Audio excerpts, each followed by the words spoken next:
Many people always ask me what the differences are between household overlock machines, a regular overlock and a narrow overlock. There are really a lot of differences. A narrow overlock machine has two blades that are smaller than a regular overlock machine.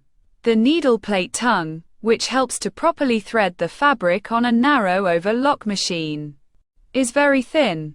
The oval shape of the feeding eccentric bearing of a regular overlock is more, while the oval shape of the feeding eccentric bearing of a narrow overlock is less. The feed regulator adjustment and connecting arm of the narrow overlock are longer than those of the regular overlock. The three things I mentioned above all reduce the amount of fabric being pushed forward. The needle plate of the normal overlock machine is made rough with grooves, while the needle plate of the narrow overlock machine is made very smooth.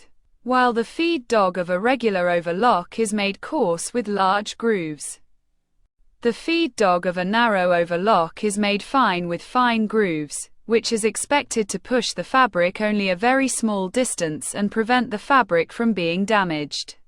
The foot finger of the narrow machine is made very thin. Another question that many people often ask is whether it is possible to convert a regular overlock machine into a narrow machine. It's possible, but sometimes problems arise. A narrow overlock machine is made specifically for that purpose in the workshop, so even though it can sew narrow hems without any problems, even if a regular overlock sewing machine is modified to sew a hem stitch, in some cases there may be some problems with the stitching finish. Imagine this. You are upgrading 10 brand new regular overlock machines to sew narrow hem stitches. 4 out of those 10 machines are capable of sewing hem cords with high quality.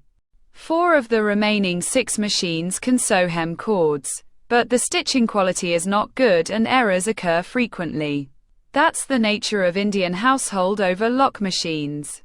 Never attempt to make narrow hems with a household overlock sewing machine made in China, as it will not be successful. Oh, and one more thing.